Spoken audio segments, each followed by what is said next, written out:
함께 나눌 하나님의 말씀 이사야서 42장 1절로부터 4절입니다. 한 절씩 나눠서 봅시다. 내가 붙드는 나의 종, 내 마음에 기뻐하는 나의 택한 사람을 보라. 내가 나의 신을 그에게 주었는즉 그가 이방의 공의를 베풀리라. 그는 외치지 아니하며 목소리를 높이지 아니하며 그 소리를 거리에 들리지 아니하며 상한 갈대를 꺾지 아니하며 꺼져가는 등불을 끄지 아니하고 진리로 공의를 베풀 것이며 그는 쇠하지 아니하며 낙담하지 아니하고 세상의 정의를 세우기에 이르리니 섬들이 그 교훈을 앙망하여. 아멘. 아멘. 오늘 말씀 속에서 중요하게 기억해야 될 구절이 있다면 3절입니다. 3절. 상한 갈대를 꺾지 아니하며 꺼져가는 등불도 끄지 아니하며 진리로 공의를 베풀 것이며 주님께서 하실 말씀입니다. 그래서 오늘 설교의 제목도 상한 갈대와 꺼져가는 심지 이런 제목으로 하나님의 말씀을 나누고자 합니다. 예수를 믿고 난 후에 신앙생활을 하는 데 있어서 가장 큰 숙제는 무엇일까? 어떤 것을 갖고 있을까? 신앙 성숙에 대한 문제가 가장 큰 문제입니다. 사실 믿고는 있어요. 믿고는 있으나 믿는다는 사실, 그 사실이 자신에게 아무런 힘이 되지 못한다는 데 문제가 있어요. 믿는데 그 믿는 사실이 나의 생활에, 나의 생각에 아무런 힘이 되지 못하는 데 문제가 있어요. 주기도문과 사도신경을 줄줄이 외워요. 성경에 기록된 많은 말씀을 줄줄이 외고 그것이 사실임을 분명히 믿습니다. 그럼에도 불구하고 그런 신앙 고백을 갖지 못하는 세상 사람들, 그 세상 사람들과의 사이에 아무런 차이가 없다는 데 문제가 있다는 거죠. 구태여 차이를 찾는다면 세상 사람들과 우리 믿는 자에게의 관계에서 차이를 찾는다면 단지 신앙의 형식만을 소유하고 있다는 것. 이것이 아마 차이라면 차이일 것입니다. 신앙의 내용 이전에 신앙의 형식입니다. 그래서 하나님의 뜻대로 살기를 원하는데 그렇게 원해요. 우리가 그렇게 마음이 없는 건 아니에요. 마음을 원하는데 그렇게 애씀에도 불구하고 마음대로 되지 않는 것. 이것이 문제입니다. 그래서 왜 그렇게 마음대로 되지 않을까? 왜일까? 각자에게 한번 각자가 질문을 한번 해보세요. 질문을 이제 스스로에게 질문하는 거예요. 살인하지 마라. 간음하지 말라. 혹은 원수를 사랑하라. 이런 말씀들에 공감이 갑니까? 공감이 가요. 사실. 그런데 누구나 다 공감이 간다는 사실이에요. 공감은 가요. 근데 그 공감이 가는 이유가 뭐예요? 왜일까? 왜 공감이 갈까? 윤리적이고 도덕적인 차원에서 공감하는 것. 모든 사람이 다 그렇게 공감하고 있어요. 믿는 자나 믿지 않는 자나 세상에 있는 자나 교회에 들어온 자나 다 마찬가지예요. 살인을 하지 마. 살인하면 안 되지. 거짓말하면 안 되지. 간음하지 마라. 그건 죄야. 원수를 사랑하라. 사랑해야지. 어떻게 원수를 그냥 이를 부두부두 갈고 있을 수 있냐. 공감을 합니다. 그런데 어떻게 공감하느냐? 윤리적이고 도덕적인 차원에서 공감을 하는 거예요. 만일 우리도 그렇게 윤리적이고 도덕적인 차원에서 그러면 안 되지 라고 공감을 하고 있다면 그것은 기독교가 아닙니다. 예를 들어봅시다. 부모에게 순종하라. 부모에게 순종하는 건 옳습니다. 맞아요. 순종해야죠. 그런데 그 순종이 무엇 때문이냐는 얘기야.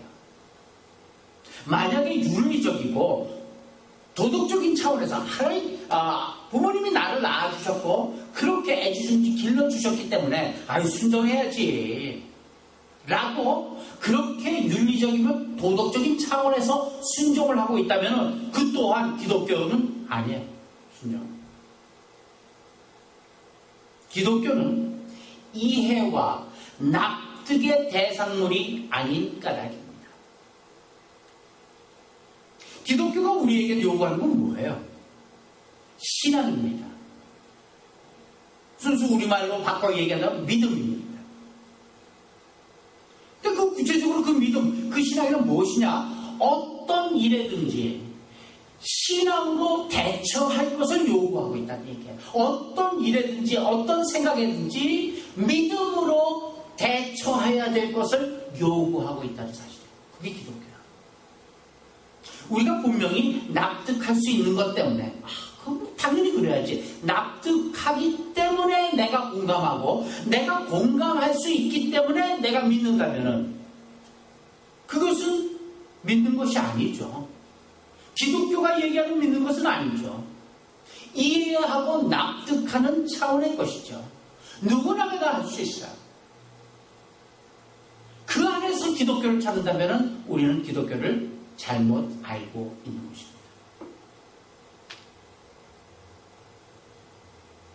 그렇게 믿는 것 때문에 그런 쪽에서 납득하고 이해하고 따르고 있는 것 때문에 우리로 하여금 우리의 신앙생활이 성장하지 못하는 그런 발목을 잡는 큰 약점이 되고 있다는 사실.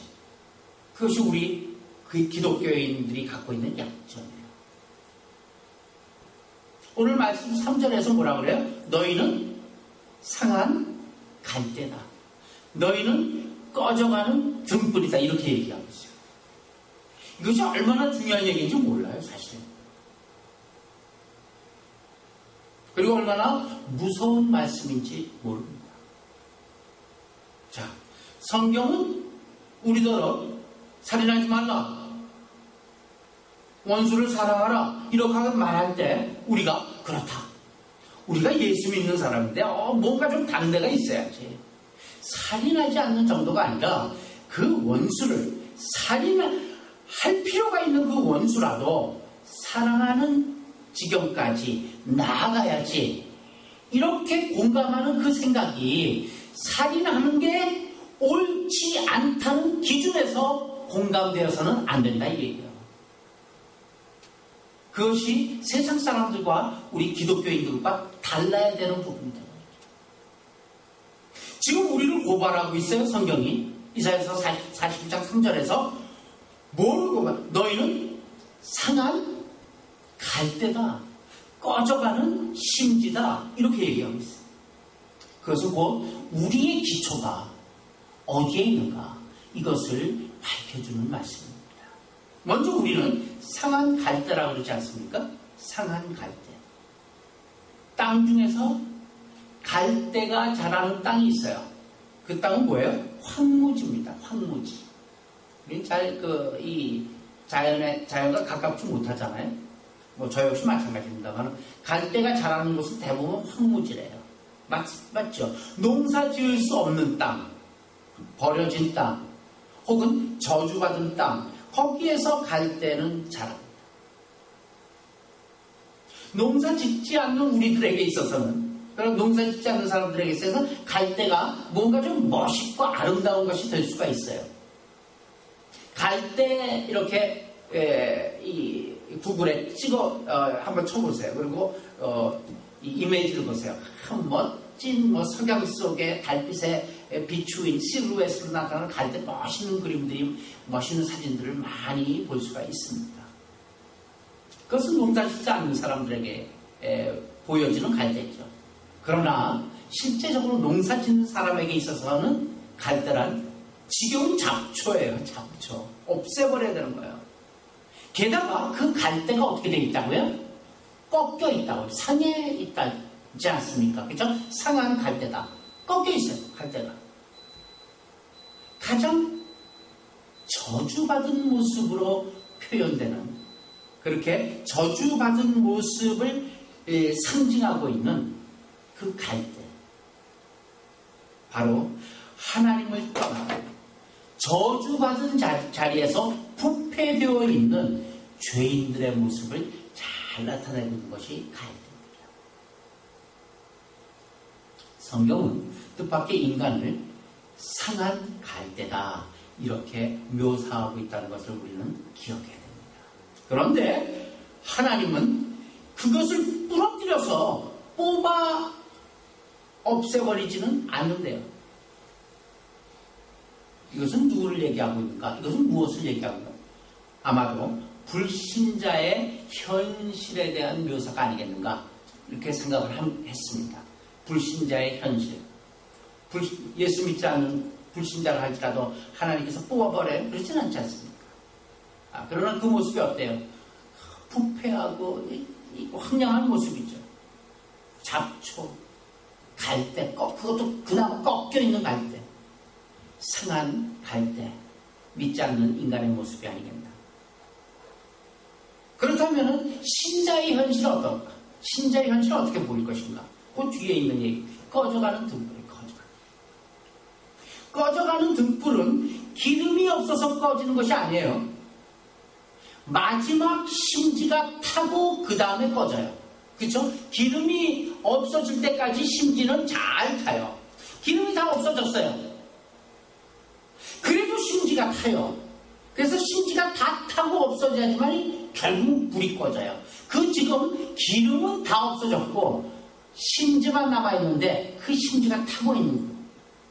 그것이 신자의 현실을 묘사해 놓은 꺼져가는 등불이 아니겠는가. 등불은 방을 환하게 비추기 위해서 불 피워두는 것인데, 그나마 심지가 탈 때는 불빛을 내는 게 아니잖아요. 연기만 나요. 연기만. 그래서 그 주변에 도움을 주기보다는 눈은 맵죠. 연기 나니까. 그리고 매연으로 인해서 피해가 심하죠. 그 상태가 뭐예요? 믿는 사람들의 상태라는 거예요. 그런데도 불구하고 하나님께서는 그 심지를 바로 끄지 않으신다 이런 말씀입니다. 놔두기만 해도 그냥 꺼지는 거예요. 심지는 기름이 다 없어졌기 때문에. 그래도 일부러 끄지 않으신다. 자, 하나님께서 요구하시는 살인하지 말라, 원수를 사랑하라, 그렇게 말하는 대상이 누구예요? 우리. 그런데 그들, 바로 우리 자신이 상한 갈대여 꺼져가는 심지. 자, 온 우리를 비추라. 너희는 세상의 소금이, 너희는 세상의 빛이니까. 이렇게 말씀하세요. 그리고 또 한편으로는 너희는 상한 갈대여 꺼져가는 등불이다 이렇게 지적하고 있어요. 이 둘은 서로 연결시킬 수 없는 두 극단이라는 사실. 안 그래요?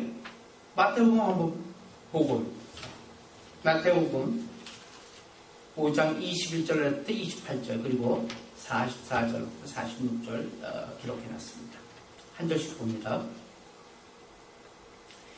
옛사람에게 말한 바 살인하지 말라, 누구든 살인하면 심판을 받게 되리라 하였다는 것을 너희가 들었으나 난 너희에게 이르노니 형제에게 노하는 자마다 심판을 받게 되고 형제에 대하여 나가라는 자는 어디에 잡혀가게 되고 일어난 놈이라 지옥불에 들어가리라 되리라. 그러므로 예물을 제단에 드리다가 거기서 내 형제에게 원망 들을 만한 일이 있는 것이 생각나거든. 예물을 제단 앞에 두고 먼저 가서 형제와 화목하고 그 후에 와서 예물을 드리라. 너희를 고발하는 자와 함께 길에 있을 때 급히 사화하라. 그 고발하는 자가 너를 재판관에게 내주고 재판관이 옹리에게 내어줘 옥에 가둘까 염려하라. 진실로 내게 이르노니 내가 한 푼이라도 남김없이 다 갚기 전에는 결코 거기서 나오지 못하리라. 또 간음하지 말라 하였다는 것을 너희가 들었으나 나는 너희에게 이르노니 음욕을 굽고 여자를 보는 자마다 마음이 간음하느니라. 나는 너에게 이르노니 너의 원수를 사랑하며 너희를 박해하는 자를 위하여 기도하라.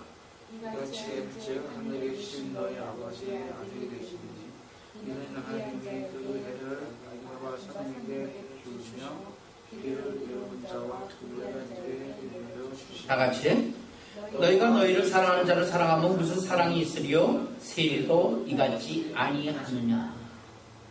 자, 여기서 주님의 말씀을 보게 되면은 살인하지 말라.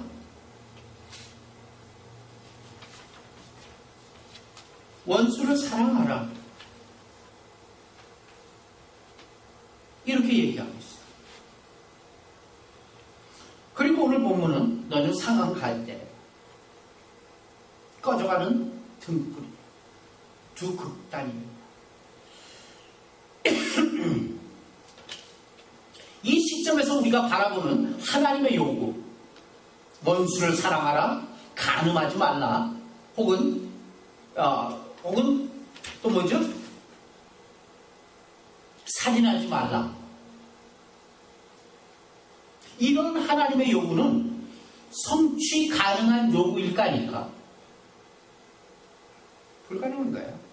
성취 불가능한 요구예요. 왜? 우리가 뭐라고요? 상한 갈대라잖아요. 그렇죠? 꺼져가는 심지밖에 안 남은 등불이에요. 그 등불이 무슨 원수를 사랑할 수 있고 살인을 하지 않을 수 있고 뭐 간음하지 말라는 걸 갖다 말씀을 지킬 수 있습니다. 오늘 우리가 생각해보고자 하는 것이 바로 이 점입니다.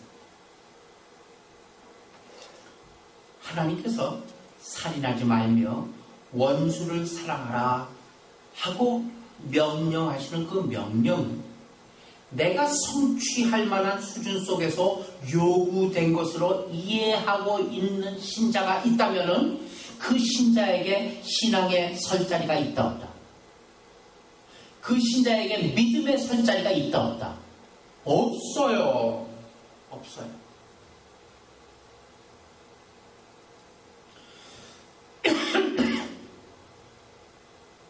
하나님의 명령을 도덕성이나 어떤 윤리성 속에서 찾고 있는 사람, 신앙이 아직 무엇인지 모르는 사람, 신앙이란 믿음이란 내가 할 수 없는 갈등을 느끼는 사람에게만 드디어 생겨난 것이 곧 믿음입니다. 믿습니까? 다시 한번 얘기합니다. 신앙, 곧 믿음이란 내가 할 수 없다는 그 갈등을 느끼는 사람에게만 드디어 생겨나는 것. 그것이 믿음이란 사실이에요.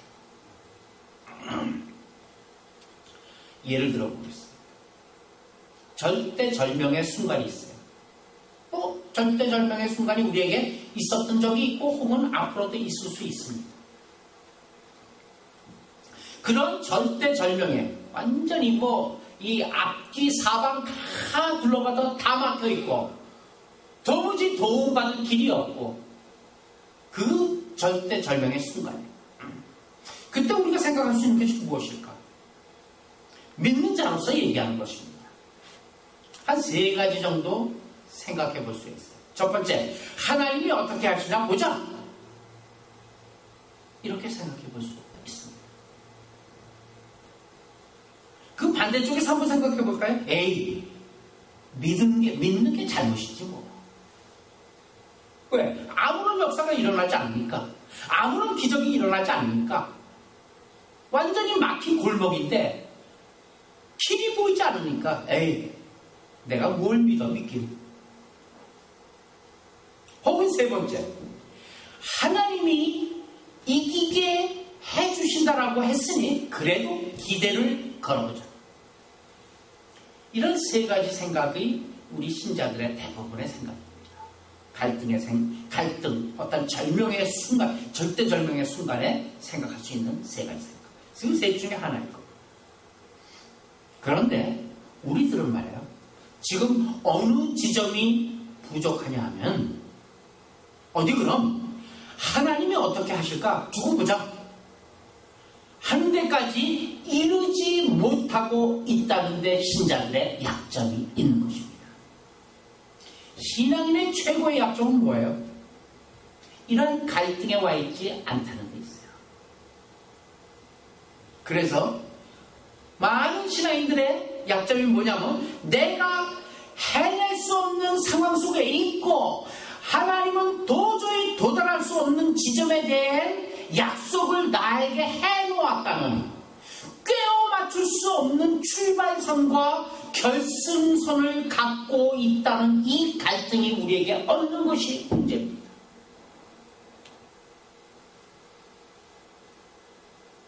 나에게 하나님이 약속하시고 선언하신 그 목적지가 있어요. 뭐예요? 원수를 사랑하라, 간음하지 말라. 이러한 많은 목적지예요. 그런데 그것을 이루어야 할 나의 너무도 처절한 절망적인 현재의 모습, 내가 과연 그럴 수 있을까? 어림석분도 없어요. 도저히 꿰어 맞출 수 없는 이 불연속선이에요. 도저히 연결될 수 없는 이 황당함. 내가 원수를 사랑할 수 있어? 어림석분도 없지. 그럼 뭐야 나는? 여기에 대한 이런 갈등이 없는 게 문제라는 얘기예요. 폴과 셰의 얘기도 마찬가지예요. 이런 갈등이 없는 자에게는 신앙이 설 자리가 없다는 점을 우리는 기억해야만 하는 것이에요.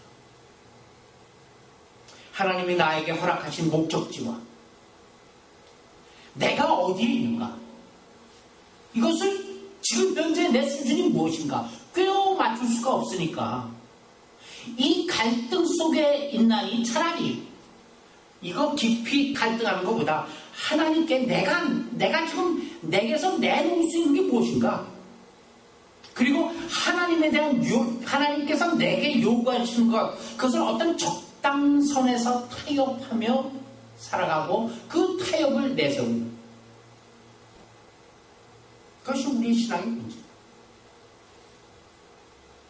주일날 예배 봐주기, 예배 드리는 게 아니에요. 예배 봐주는 거 그냥 11조 받쳐주기. 그 다음에는 서로 좀 가까이 하지 않고 손대지 말기 서로. 마치 조직 폭력배들이 구역나는 것 같죠. 똑같아요. 하나님, 제가 예배만큼은 꼬박꼬박 봐드리겠습니다. 11조만큼 내가 온전히 바칩니다. 그 대신 제게 말도 안 되는 그런 요구들을 좀 하지 마세요. 저를 하나님의 아들을 삼는다든지 영광과 존귀로 관을 씌워주신다든지 뭐 이런 것으로 저를 골치 아프게 하지 마시고요. 그냥 저 죽으면은 천국에나 보내주세요. 그리고 그걸로 떼어주세요. 그냥 그 대신 내가 이 정도는 해드리겠습니다. 이렇게 타협하는 것이 현대 신앙인의 모습 아닙니까?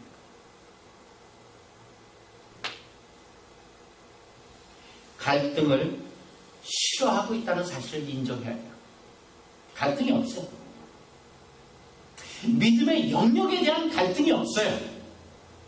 그것이 정말일까? 그런 불안감이 없어요.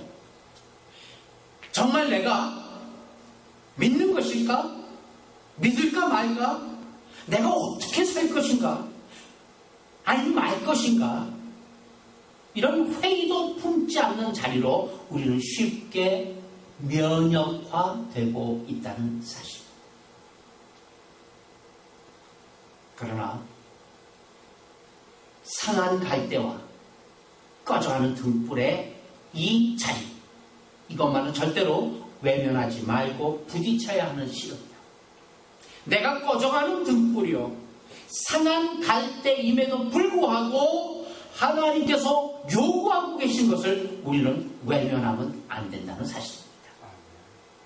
모든 시합에는 중요한 약속들이 있잖아요. 뭐 축구의 경우도 여러 약속들이 있어요. 그걸 갖다 규칙이라고 그래요. 뭐 농구, 배구 다 마찬가지예요. 다 약속들이 있어요. 규칙이 있어요. 달리기도 마찬가지죠. 규칙이 있어요. 달리기의 규칙이 뭐예요? 동일한 출발점에서 출발해야 되는 거예요. 어떤 사람은 저 앞에서 출발해갖고 결승점만 있다. 그럼 그거는 그 달리기가 아니죠. 규칙이 없는 거예요. 동일한 출발점에서 출발하는 것이 달리기의 규칙이듯이 출발점이 없는 골인 지점은 없어요. 그런데 신자들의 오해란 무엇이에요? 우리의 출발 지점이 어디인지를 모른다는 사실이에요. 우리의 출발 지점이 뭐예요? 우리는 바로 그 출발 지점에서부터 우리 자신의 신앙생활을 잃어버리고 있는 거예요.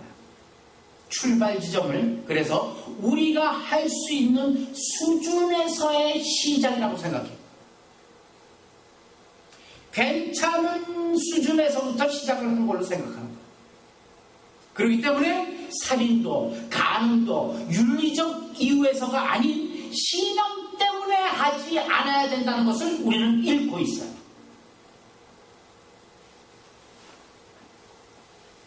살인도, 거짓말도, 그 모든 것도 하나님께서 말씀하신 것도 신앙 때문에 하지 말아야 된다는 사실입니다. 믿습니까? 도덕성 때문에 참는 것이 아니에요. 어떤 윤리성 때문에 피해가는 것이 아니에요. 하나님이 나의 주시요 나의 대장이시기 때문에 그 하나님 때문에 못하는 것입니다. 믿습니까? 이해나 납득이 아닌 그분이 옳다면 그것이 옳은 것이에요. 그분이 틀렸다면 내 생각이 아무리 옳더라도 그것은 틀린 것입니다. 믿습니까? 이것이 신앙이에요. 왜냐고요? 나는 우리가 기억해야 될 것, 나는 뭐라고요? 꺼져가는 심지이기 때문에 그래요. 우리가 호롱불에 기름 많은 심지가 아니에요. 꺼져가는 심지예요.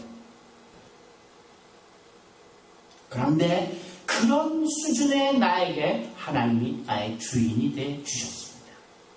그래서 우리는 좌절하지 않습니다. 내가 무슨 힘이 있고 지혜가 있고 능력이 있어서 좌절하는 것이 아니에요. 나 자체만 볼 때는 다 좌절의 연속이에요. 힘이라고는 조금도 없어요. 날마다 후회하고 후회해야 될 입장이에요. 그럼에도 불구하고 하나님께서 나의 주인이 되셨기 때문에 우리는 좌절하지 않습니다. 그리고 내가 하나님을 저버릴 수 없기 때문에 우리는 가야만 합니다. 왜요? 그분이 나를 잡고 있는 한, 나를 붙잡고 있는 한, 그분에게서 나를 빼앗을 존재가 이 세상에는 없다는 것을 성경에 말씀하시고 있고 믿기 때문입니다. 내가 그것을 알기 때문에 꺼져가는 심지일망정 그분이 나의 주인이시기 때문에 나는 하나님을 저버릴 수 없습니다. 이것이 우리가 기억해야 될 출발점. 우리의 출발점을 잘 기억합니다. 원수를 사랑하라는 것은 도저히 내가 도달할 수 없는 지점이에요. 나 혼자서. 하지만 하나님께서 늘 웃으시면서 원수를 사랑하라고 내게 말씀하십니다. 때문에 언젠가는 되겠지. 나는 못하지만 그분이 하시는데 하라고 하시는 분이 어떻게든 해주시겠지. 꺼져가는 심지를 끄지 않아 하시는 분이 어떻게든 해결해 주시겠지. 이것이 믿음. 이런 신앙이 요구되는 것입니다. 우리 모두의 신앙이 좌절에 마땅할 자리에서 요구되고 있다는 이 감격을 모르는 데 문제가 있는 거예요. 그래서 내가 할 수 있는 어떤 자리로 오해를 한 거야. 이제 이 정도는 내가 할 수 있어. 그렇게 오해해서 그렇게 출발한 자는 누구든지 예외 없이 목적지에 도달하지 못합니다. 왜? 그 할 힘이 우리에게 없기 때문에 그래요. 그래서 돌아오는 것은 뭐예요? 절망밖에 없는 거예요. 소망과 희망에서 시작하지만 절망밖에 없는 것입니다. 그러나 절망에서 시작한 자에게는 희망이 있는 것입니다. 좌절이 마땅한 출발점인 줄 모르는 사람은 스스로 은폐하고 살 수밖에 없어요. 그것이 신앙생활을 시작하지 못하게 하는 사단의 방법이라는 사실. 상한 갈대여 꺼져가는 심지로부터 출발된 자가 제대로 된 자인 것입니다. 나로부터 출발된 것으로 자기가 도달할 수 없다는 것을 확인하는 자리까지 하나님은 우리를 몰아붙이고 계신다는 사실을 믿으시길 바랍니다. 결국 하나님 앞에 무릎 꿇고 항복하며 하나님 앞에 나올 때까지 하나님께서 몰아붙이시는 거예요. 하나님, 제가 꺼져가고 있습니다. 제 심지는 거의 다 타버렸습니다. 도와주세요. 그런 기도가 하나님이 끄지 않으시겠다는 약속, 그 약속을 근거로 기도되고 그렇게 고백이, 그러한 절규가 우리의 마음에서 나와야 될 줄 믿습니다. 기독교의 신앙을 가진, 그 기독교의 신앙을 가짐으로 마음의 평정을 얻고 싶은 것, 그것은 일종의 정신적인 도피입니다. 사실은 예수를 믿는다는 것은 우리에게 이 약속을 하신 하나님 아버지의 능력과 그 방법에 맡겨버리는 삶, 그것을 의미하고 있다는 사실이에요. 우리를 여기서부터 부르셨다는 사실입니다. 지금 우리가 앉아있는 이 자리요, 이 자리는 출발점이 아니에요. 이미 하나님께서 시작하여서 끌고 오신 중간 지점이라는 걸 꼭 기억하시길 바랍니다.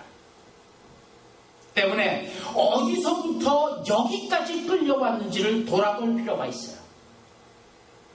과감하게 하나님 앞에 우리의 생을 맡길 수 있는 그런 신앙의 결단, 결심이 있어야만 하는 것입니다. 이 결심이 없다면 허비된 신앙생활밖에 할 수가 없어요. 그것만큼 또 불행한 것도 없습니다. 도달해야 될 그 목적지에 도달하기 위해서 오늘 내가 어디 있는지를 알아야 하며, 또 중요한 것은 내가 어디서부터 시작한 것도 분명히 알아야 합니다. 그래야지만이 거기를 어떻게 갈지, 어떻게 가는 것인지를 우리가 깨닫게 되는 것입니다. 갈 길을 다 알 수는 없습니다. 그러나 하나님께서는 그 길을 가게 하실 것입니다. 그러나 하나님께서는 우리를 이끌어, 안 되면은 호차리를 들어서라도 그 길까지 이끌어 주실 줄 믿습니다. 이런 믿음으로 하나님을 의지하며 살아가는 것. 신자는 나를 믿지 않고 하나님을 의지하며 매 순간순간에 발걸음을 옮기는 사람, 그 사람이 곧 신자인 것입니다. 이러한 믿음에서 시작을 했고 이 자리까지 이끌고 계시는 그 하나님 바라보면서 마지막 발걸음까지 이끌림 받는 우리 모두가 되시길 예수님의 이름으로 축원합니다. 기도합시다.